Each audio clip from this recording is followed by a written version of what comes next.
오늘 우리에게 주신 하나님의 말씀은 구약성경 시편 3편 3절부터 8절까지의 말씀입니다. 시편 3편 3절부터 8절까지의 말씀.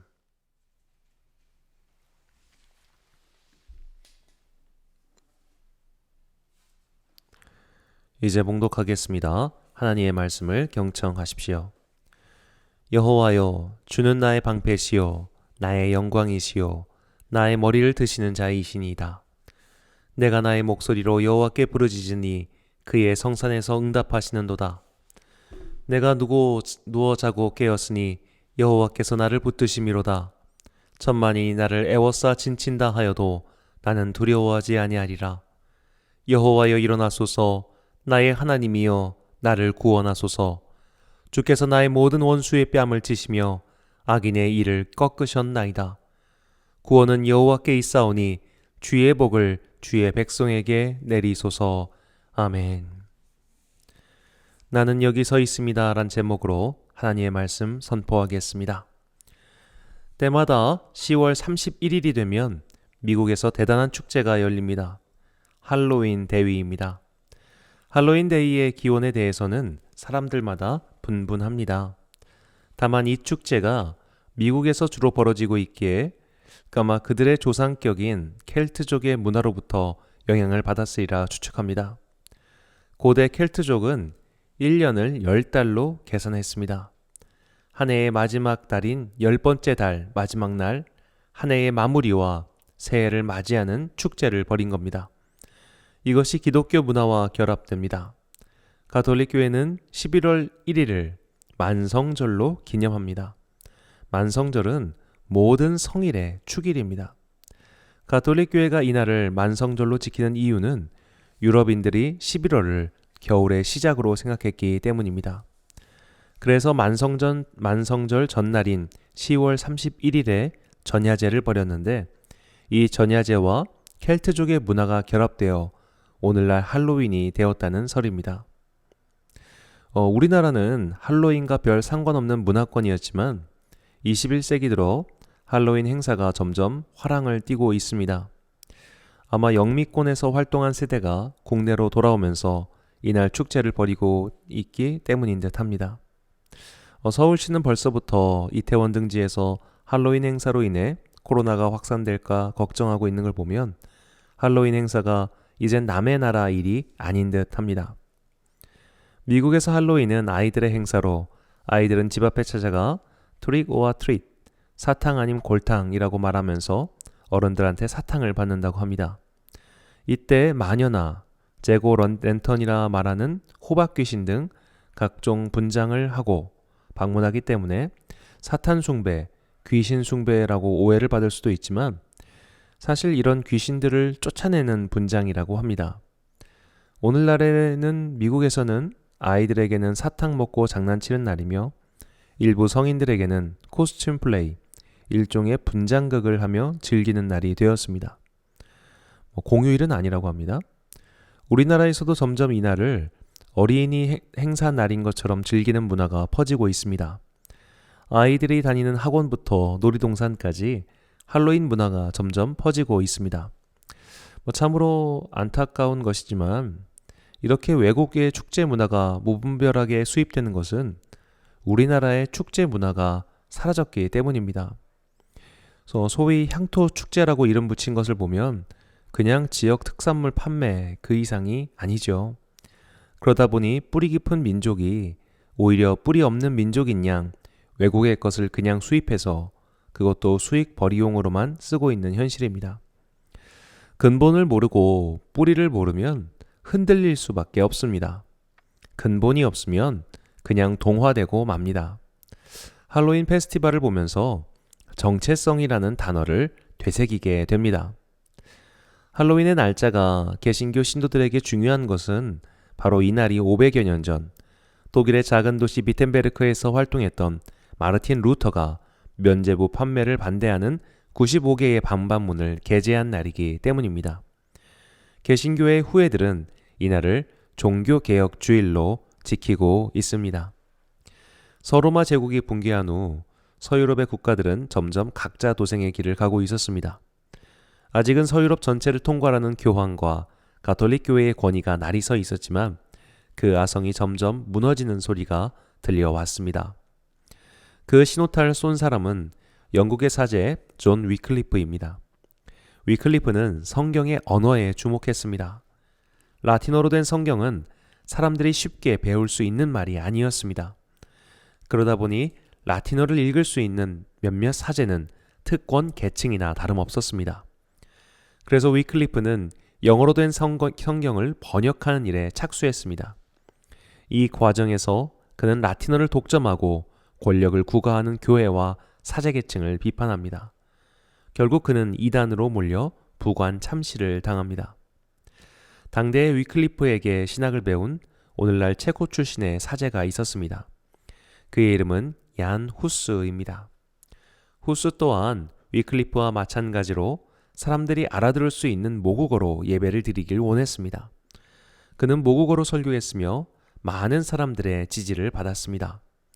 후스 또한 위클리프와 마찬가지로 성찬식 문제를 걸고 넘어집니다. 가톨릭의 성찬식은 오늘날에도 떡과 잔중, 떡만 베풀어 줍니다. 왜냐하면 떡은 땅에 떨어져도 주워 먹으면 되지만 한번 땅에 떨어진 잔은 액체이기 때문에 주워서 마실 수 없기 때문입니다. 감히 주님의 거룩한 피를 실수로라도 떨어뜨리는 일이 있어서는 안 되기 때문에 일반 성도에게는 잔을 주지 않습니다. 후스는 이 점을 비판합니다. 그래서 후스와 그의 지지자들은 이종 배찬, 즉 떡과 잔을 온전히 성도들에게 주는 것을 실행합니다. 후스 또한 위클리프와 마찬가지로 이단으로 판정받아 화형을 당합니다. 전설에 따르면 후스는 화형당하기 직전 이런 예언을 했다고 합니다. 너희는 지금 거위, 이 거위가 체코어로 후스래요. 거위 한 마리를 불태워 죽인다.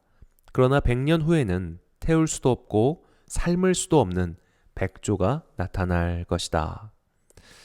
이 말이 사실인지 아닐지는 사실 중요하지 않고 정말 중요한 것은 정말로 100년 후 후스의 사역을 이어받은 위대한 사람이 등장했다는 것에 있습니다. 그의 이름은 마르틴 루터입니다. 그리고 루터가 불을 붙인 종교계의 횃불은 전 유럽을 타오르게 만들었고 지금도 우리는 개신교의 후예가 되어 그의 신학과 행적에 많은 영향을 받고 있습니다.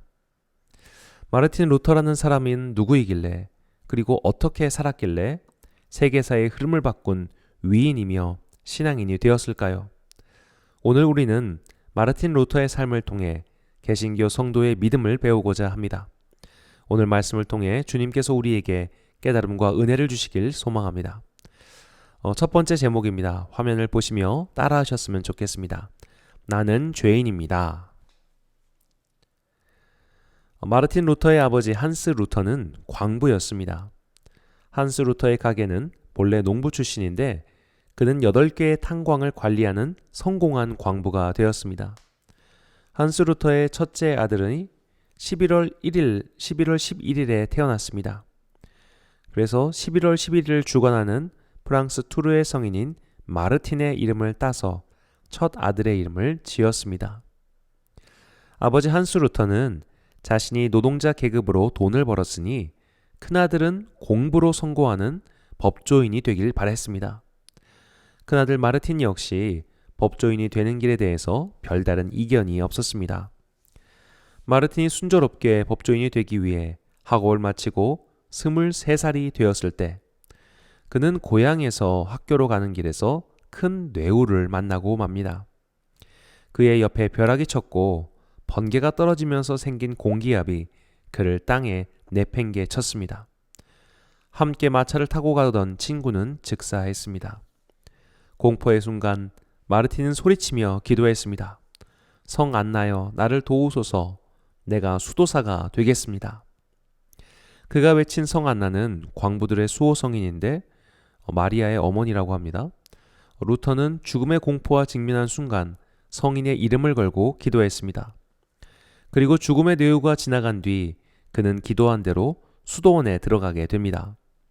부모의 반대가 극심했던 것은 말할 나위가 없습니다.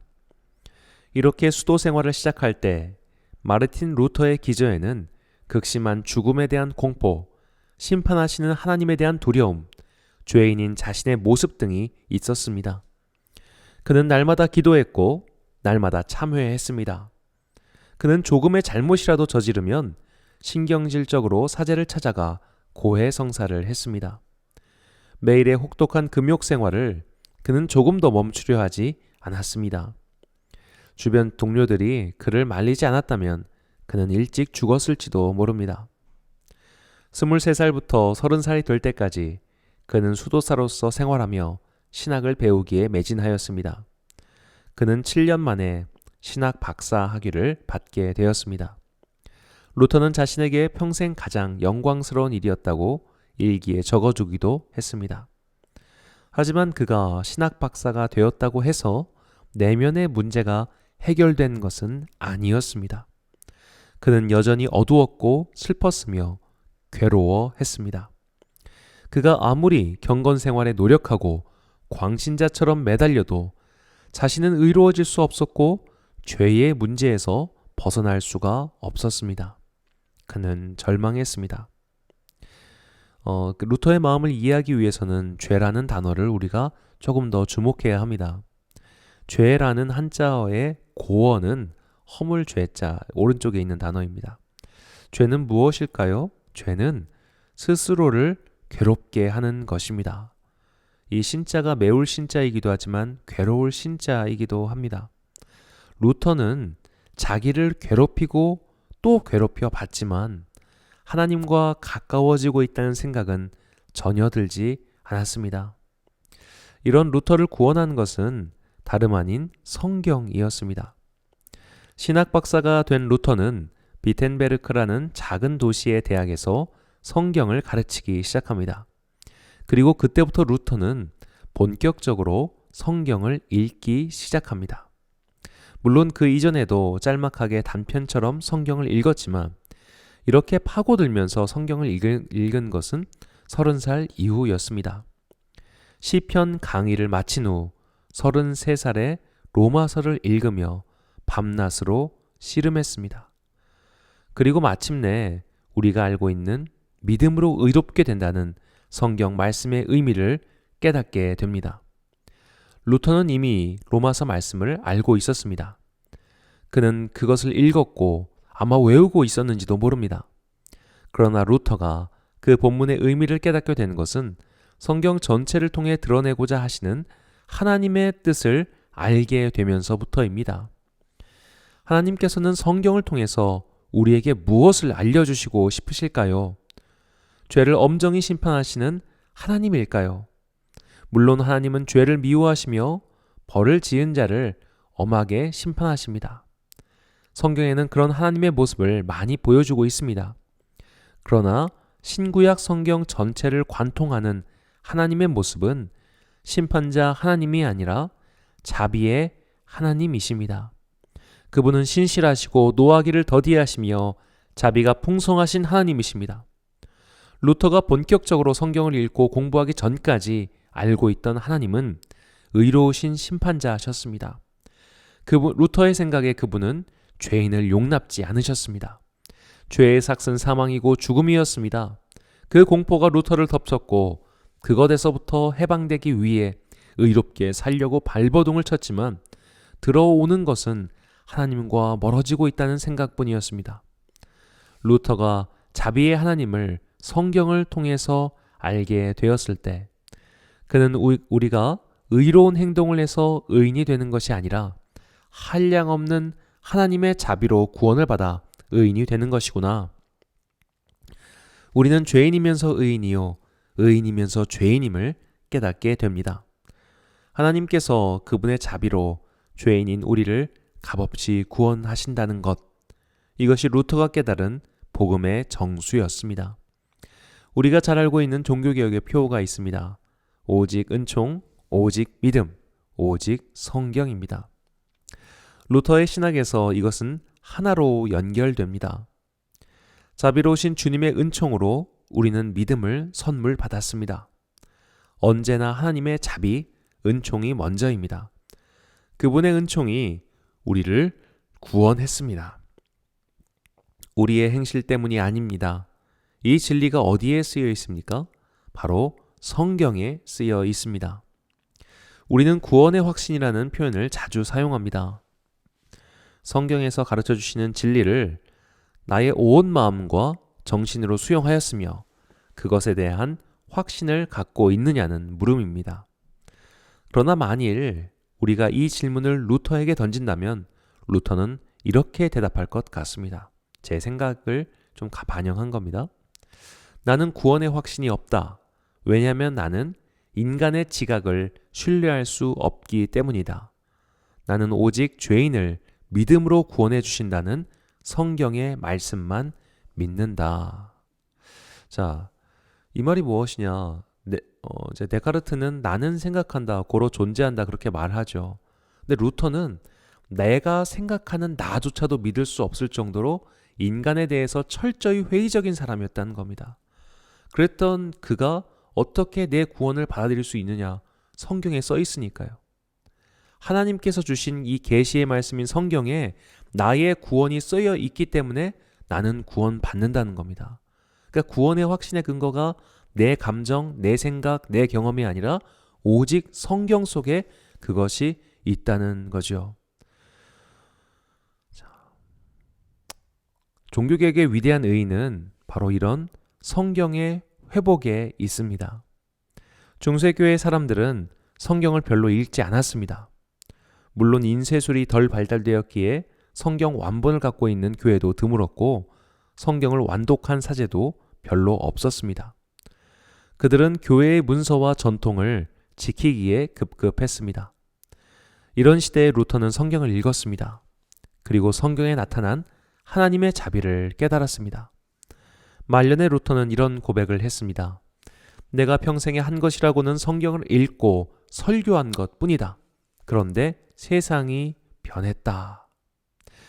사랑하는 성도 여러분, 우리의 내면은 아무리 둘러봐도 좋을 것이 없습니다. 아무리 예배를 드리고 경건 생활을 해도 사실 우리의 내면의 어둠은 쉬이 가시질 않습니다. 분명히 구원받은 하나님의 자녀이건만, 의롭다고 칭함을 받은 의인이건만 우리는 여전히 죄의 사슬에서 벗어나지 못할 때가 많습니다. 그러나 하나님께서는 주님의 영으로 쓰인 성경을 통해 우리에게 말씀하셨습니다. 썩어질 우리를 위해 하늘아버지의 독생자께서 오셔서 십자가에 달려 죽기까지 우리를 사랑하셨다고 말이죠. 미국의 주일학교 선생이었던 안나 워너는 이 사실을 쉽고도 아름다운 찬송시로 남겨서 우리에게 전해주고 있습니다. 예수 사랑하심은 거룩하신 말일세. 우리들은 약하나 예수 권세 많도다. 날 사랑하심, 날 사랑하심, 날 사랑하심.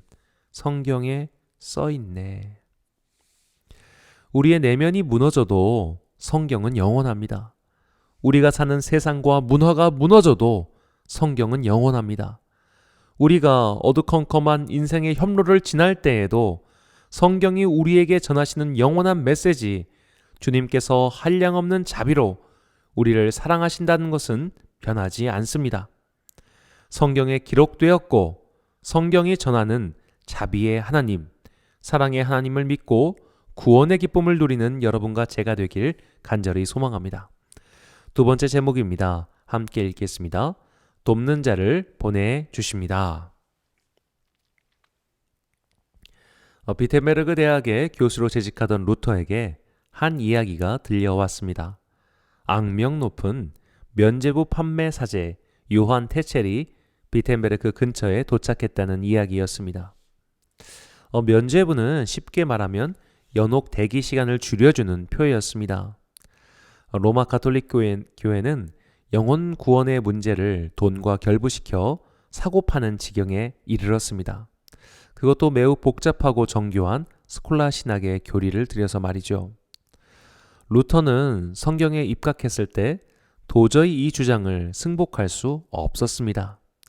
그는 면죄부가 가진 신학적 문제점을 일일이 논박하는 95개 조항의 반박문을 비텐베르크 교회 문 앞에 붙였습니다. 그런데 사실 이것은 대학에서 일상적으로 벌어지는 시국 선언문 정도 수준이었습니다. 시골 대학, 비텐베르그는 오늘날 가도 굉장히 작은 마을입니다. 시골 대학의 일개에 이름 없는 교수가 낸 시국 선언문에 누가 반응할까요? 비텐베르크의 주민들이나 대학생들도 이 일이 이렇게 크게 번질 줄 상상도 하지 못했을 겁니다. 루터의 95개조 반박문에 제일 먼저 반응한 사람은 인쇄업자, 출판업자였습니다. 그들은 루터의 말이 돈이 될 것이라고 확신하고 루터의 방반문을 찍어 인쇄하였습니다. 불과 몇 달 만에 루터의 이름이 독일 전역에 퍼졌습니다. 루터의 이름과 주장을 들은 요한 테첼은 분노하며 그를 도미니크 수도회의 이단 신문회에 제소하였습니다. 당시 도미니크 수도회의 이단 신문은 악랄하기 그지없었습니다. 100여 년 전 체코의 개혁자 얀 후스를 화형에 처한 것도 그들이었습니다. 우리가 중세시대의 영화 등에 보면 사람들을 고문해서 죄를 자백하게 하는 이단 신문관들이 바로 도미니크 수도회입니다. 그리고 테첼은 이 도미니크 수도회 소속의 사제였습니다. 루터의 시국선언이 있던 후 이듬해인 1518년 1월 테첼과 도미니크 수도회 사람들은 의기양양하며 이제 곧 루터가 화형에 처해질 것이라고 생각했습니다. 그리고 로마에서 교리의 수호자로 유명한 카예탄 추기경이 직접 독일로 와서 루터와 면담을 했습니다. 추기경은 루터와 만난 후 그는 이단이 확실하며 앞으로 가톨릭 교회에 해악을 끼칠 사람이 분명하니 즉각 파문 조치를 취해야 한다고 교황에게 말했습니다. 자, 이 일이 1518년 10월 달입니다. 그런데 교황에게서 파문 조치가 내려온 것은 루터의 시국선언 이후 거의 2년이 지난 1520년 6월 달이었습니다. 독일에 있던 루터의 반대자들은 이 사람의 해악성이 극에 달했으니 즉각 파문 조치를 취해야 한다고 했지만 거의 2년 동안 로마의 교황은 이에 대해 방관했습니다. 왜 그랬을까요? 루터 당시 로마의 교황은 레오 10세였습니다. 그가 교황이 되기 전 이름은 조반니 데 메디치입니다. 바로 피렌체의 명문가인 메디치 출신입니다. 조반니 데 메디치의 아버지는 위대한 메디치로 불리는 로렌초 메디치입니다. 그는 위대한 아버지 밑에서 피렌체의 영화를 누리며 온 유럽을 유유자적하게 여행했습니다. 그러나 아버지의 뒤를 이은 형의 실책으로 피렌체에서 쫓겨나고 맙니다. 그 후 어렵게 살다가 선임 교황의 추천으로 레오 10세의 직에 오르게 됩니다. 자, 한번 상상을 해보시죠. 부잣집 도련님이 편하게 살다가 갑자기 고초를 겪었습니다. 그리고 영화를 회복하였습니다. 그렇다면 그가 교황으로서 어떤 통치를 할까요? 그는 사람들과 다툼을 싫어했습니다. 그리고 사치스러운 생활을 좋아했습니다. 애완용 코끼리가 있었다고 합니다. 그의 기준에서는 자신이 어렸을 때 했었던 정도의 삶이었지만 다른 사람들의 눈에 비칠 때 그건 교황청의 금고를 파탄시킬 정도였습니다. 그래서 1517년에 가톨릭 역사상 최초로 추기경들의 교황 암살 모의가 펼쳐집니다. 7명의 추기경들이 사치를 일삼고 국고를 탕진하는 교황을 두고 볼 수 없었습니다. 그래서 독사를 계획했지만 어설픈 계획으로 인해 사전에 들통이 나고 맙니다. 자, 사실 이 자료가 검색해도 나오지 않을 만큼 가톨릭에서는 철저히 안 나오게끔 하는 자료입니다. 우리는 여기서 왜 교황 레오 10세가 독일에서 오는 루터의 파문 요청에 대해 무관심과 침묵으로 일관했는지, 그리고 한참 시기가 지난 후에야 그를 파문 조치했는지 알 수 있습니다. 지금 레오 10세는 내부 단속하기에도 정신이 없었던 겁니다. 독일에서 일어나는 작은 일에 신경 쓸 겨를이 없었습니다. 루터를 통해 시작된 혁명의 바람이 온 유럽을 뒤흔들고 난 후에야 그 시기가 늦었음을 알았습니다. 이 1518년부터 1520년까지 이 공백의 2년 동안 루터는 종교 개혁을 위한 전열을 가다듬을 수 있었습니다. 특히 이 시기에 그는 개혁의 가장 중요한 동반자인 필립 멜랑히톤을 함께하게 됩니다. 그는 당시 유럽 최고의 지성인이었으며 히브리어 헬라어에 정통했던 박사였습니다. 루터가 이 사람에게 히브리어를 배웁니다. 이 멜랑히톤의 합류는 훗날 루터가 신구약 성경을 독일어로 번역하는데 결정적으로 기여합니다.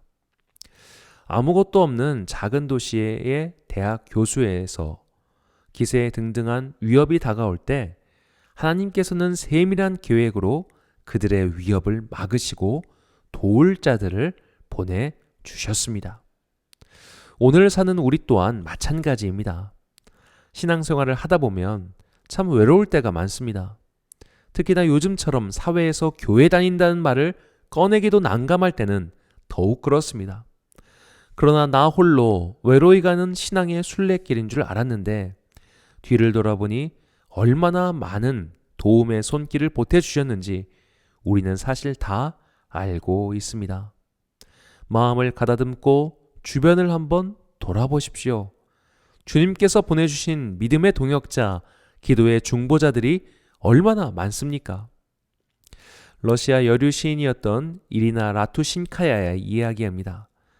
그녀는 공상정권 하에 살면서 자꾸만 어른들이 하나님은 없다라는 이야기를 반복해서 하자 없는 건 그냥 없는 거지 왜 자꾸 계속 없다고 강조하는가? 이렇게 강조하는 걸 보니 하나님은 계신 것이 틀림없다고 믿음을 갖게 됩니다. 그녀는 16살 때부터 창조주이시고 아름다우신 하나님을 찬양하는 시를 썼는데 결국 소비에트 정권에 의해 체포되어 14년형을 언도받고 노동수용소에 갇히게 됩니다. 차갑기 그지없는 소련의 노동수용소에서 그녀는 기도했습니다.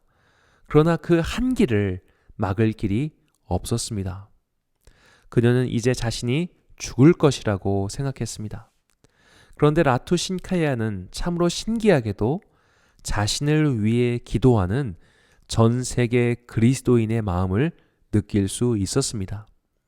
그녀는 정말로 성령님의 교통하심이 무엇인지 감옥 바닥에서 체험했습니다. 그리고 마침내 1986년 무사히 석방되어 세계에 희망을 주었습니다. 힘들 때가 있습니다. 기도할 여력조차 없을 때가 분명히 있습니다. 그럴 때 조용히 생각하십시오. 신실하시고 참 좋으신 우리 주님께서는 우리가 보지 못하는 그곳에 우리를 도울 자들을 세워두셨습니다. 그리고 그들이 보이지 않는 곳에서 우리를 위하여 기도하고 있습니다. 그리고 무엇보다 중요한 것은 우리의 중보자이신 예수 그리스도께서 우리를 위하여 기도하고 계십니다. 이 보이지 않는 중보자 예수님께 대한 찬양이 있습니다. 당신이 지쳐서 기도할 수 없고 눈물이 빗물처럼 흘러내릴 때 주님은 아시네 당신의 약함을 사랑으로 돌봐주시네. 누군가 널 위하여 누군가 기도하네. 내가 홀로 외로워서 마음이 무너질 때 누군가 널 위해 기도하네. 사랑하는 성도 여러분, 500년 전 빈틈없는 계획으로 마르틴 루터를 지켜주시고 그에게 동역자를 보내주셨던 하나님께서는 오늘도 변함없는 신실함으로 우리를 위한 중보자를 보내주십니다. 우리가 보지 못하는 곳, 우리가 듣지 못하는 곳에서 누군가는 우리를 위해 기도하고 있습니다. 그러니 지친 무릎을 펴고 펴진 어깨를 당당히 일어서십시오. 주님께서 우리와 함께 하시고 우리를 도우십니다. 신실하신 주님의 기도로 다시 일어서는 우리 모두가 되길 간절히 소망합니다. 마지막 제목입니다. 함께 읽겠습니다. 하나님께서 함께 하십니다. 교황의 파문칙서가 루터 앞에 도착했습니다. 독일은 루터의 찬성파와 반대파로 명확하게 패가 갈렸습니다.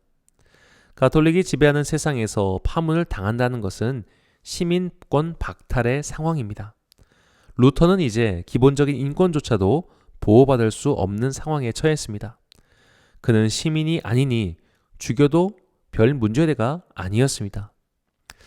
이때 당시 루터로 인해 국론이 분열되는 것을 원치 않았던 황제 카를 5세는 보름스라는 곳으로 루터를 소환합니다. 그곳에서 최후의 변론 기회를 주고자 했습니다. 그리고 루터가 자신의 주장을 철회하면 이것으로 사태를 마무리 짓고 싶었습니다. 이 35살의 루터는 이제 눈앞에 죽음을 직면하고 있었습니다. 지금까지 하나님께서 주시는 놀라운 용기로 추기경과 이단 신문관 앞에 섰던 루터는 제국의 황제와 자신의 덕제자들이 기다리는 땅으로 가야 했습니다. 그는 이 시기에 죽음에 대해 깊이 묵상합니다. 그리스도에게 닥치는 고통과 죽음은 어떤 의미인가? 묵상하고 묵상한 끝에 그가 도달한 것이 바로 십자가 신학입니다. 십자가 신학은 겟세마네 기도에서 출발합니다. 주님께서 잡히시던 날 밤, 우리 주님께서는 땀이 피가 될 때까지 기도하셨습니다. 그리고 사랑하는 제자들의 배신을 보셨습니다. 밤새 대제사장의 뜰에 갇혀서 신문 받으시고 새벽이 되자마자 빌라도 앞으로 끌려가셨습니다. 이때 주님이 얼마나 지치셨을까 상상해 보십시오. 사람 한 명의 목숨이 이리도 쉽게 판결되어 십자가형을 받게 되었습니다. 졸속재판도 이런 졸속재판이 없습니다. 그렇게 새벽녘에 사형을 언도받아 이른 아침 십자가에 달렸습니다. 사람들은 조소하며 수군거립니다. 그가 어떻게 저 십자가에서 내려오나 보자 사람들은 기대했습니다. 그가 그냥 이렇게 죽을 순 없다. 뭔가 신기한 일이 일어날 거야 기대합니다. 그것은 선량한 기대가 아니라 악한 호기심이었습니다. 조롱과 비아냥이었습니다. 그리고 그 십자가에서 우리 주님은 철저히 버림받은 자가 되어 죽으셨습니다. 이게 십자가입니다. 성금요일, 절망스럽고도 무기력해 보이는 장면을 루터는 반복해서 묵상합니다. 이것은 죽음의 승리처럼 보였고 악의 환호처럼 보였으며 하나님이 안 계시는 것처럼 보였습니다. 고통은 이렇게 사람을 위축되게 만듭니다. 고통이 닥쳐올 때 우리는 하나님이 멀리 계시거나 심지어 계시지 않는다고 생각하곤 합니다. 십자가까지만 보면 그렇습니다. 하나님께서 응답하지 않으신 것 같고 절망의 한가운데 버려진 것 같습니다. 그러나 십자가 다음이 있습니다. 바로 부활입니다. 십자가의 경험, 고통의 경험은 부활이라는 믿음으로 상승해야 합니다. 그때 우리는 하나님께서 숨어 계신 것이 아니라 일하고 계셨음을 알게 됩니다. 하나님의 약속을 믿게 되고 고난을 통하여 구원을 이루시는 하나님을 알게 됩니다. 이것이 루터가 죽음의 생경한 위협 앞에서 깨닫게 된 십자가 부활 신앙입니다. 말년의 루터는 후배들에게 이런 말을 남깁니다.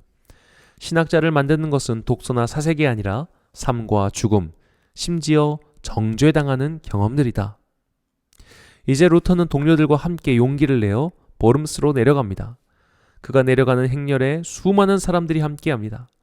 마침내 그가 보름스에 도착했을 때 루터를 지지하며 함께하는 군중들과 귀족들이 수백 명이나 되었습니다. 보름스의 성에서 신성 로마 제국의 카를 5세와 수많은 고위 사제들 앞에서 루터는 잠시 위축된 듯 보였습니다. 황제와 고위 사제들의 화려함 앞에 독일 시골 출신의 사제는 아무 볼품도 없었습니다. 그들의 위험 앞에 그 사제는 곧 무릎을 꿇을 것만 같았습니다. 그들은 루터의 저작을 한자리에 모아두었습니다. 그리고 이 책에 적힌 주장이 너의 것이 맞는지 물은 뒤 그것을 철회할 것을 종용했습니다. 이것을 철회하지 않을 경우 루터는 파문당한 신세인이 당장 제대로 된 재판 절차도 없이 사형당할 수 있었습니다. 이 1521년 4월 18일 전 유럽의 3분의 2를 다스리며 당시 세계의 지도자들 앞에서 루터는 이렇게 말합니다. 내 양심은 하나님의 말씀에 사로잡혀 있습니다. 나는 아무것도 처리할 수 없고 또 그럴 생각도 없습니다. 제가 여기에 서 있습니다. 하나님이여 저를 도우소서. 아멘. 이 고백은 오늘 시편 3편 본문에서 다윗이 한 고백과 같습니다. 천만인이 나를 애워싸 진친다 하여도 나는 두려워하지 아니하리라. 이 담대한 고백이 어떻게 나올 수 있었을까요? 다윗 또한 십자가와 같은 어두운 밤을 지냈습니다. 외롭고 힘들고 괴로웠습니다. 그러나 그는 하나님을 끝까지 믿었습니다. 사랑하는 성도 여러분, 혹시 백척관두와 같은 믿음의 절벽 위에 서 있으십니까? 사방을 둘러봐도 사망과 고통뿐이요 구원의 밧줄 하나 보이지 않는 캄캄한 영혼의 어두운 밤을 지나고 계십니까? 분명히 우리가 지금까지 걸어온 길이 틀린 길이 아님에도 불구하고 왜 이리 힘든 일만 가득한지 하나님께 되묻고 싶진 않으십니까? 이런 십자가의 고통을 겪고 계시다면 하나님께 감사드리십시다. 하나님께서는 우리를 십자가 위에 버려두지 않으시고 우리를 부활의 기쁨과 영광으로 이끌어 주십니다. 신실하신 하나님, 이루어 성취하시는 여호와 하나님께서는 우리에게 복을 주시고 지켜주시며 그분의 광희로운 얼굴을 우리에게 비추사 은혜를 베푸시며 우리를 향하여 평강을 주시는 분이십니다. 하루살이 같은 우리네 인생길, 이 눈에 아무 증거 보이지 않고 내 귀에 아무런 소리가 들리지 않아도 이 성경책에 써 있는 신실하신 주님 약속 믿으며 하루하루 살아가는 우리 모두가 되길 간절히 소망합니다. 기도하겠습니다. 사랑과 은혜가 풍성하신 아버지 하나님, 우리를 개혁교회의 후예로 삼아주셔서 감사합니다. 이 시대야말로 주님의 은혜가 필요합니다. 우리에게 믿음을 주옵소서. 우리의 믿음의 근거는 내 감정도 아니고 역사와 전통도 아님을 깨닫게 해주시니 감사합니다. 오직 주님의 계시인 성경 말씀만이 우리의 신앙 원천임을 잊지 않도록 해주시니 또한 감사합니다. 오직 믿음, 오직 성경, 오직 은혜. 이 개혁교회의 모토를 자신의 삶에서 실천해 나아가는 성도가 되게 하옵소서. 루터처럼 은혜를 깨닫고 그 은혜에 붙잡힐 때 천만인이 에워싸도 흔들리지 않는다는 것을 깨닫게 해주시니 감사합니다. 이제 은혜의 성령님, 우리에게도 깨달음의 은혜를 주셔서 세상 어떤 일이 다가오더라도 흔들리지 않을 믿음의 반석 위로 올려주십시오. 이 모든 말씀 구원의 단 하나 통로가 되신 예수 그리스도의 이름으로 기도드립니다.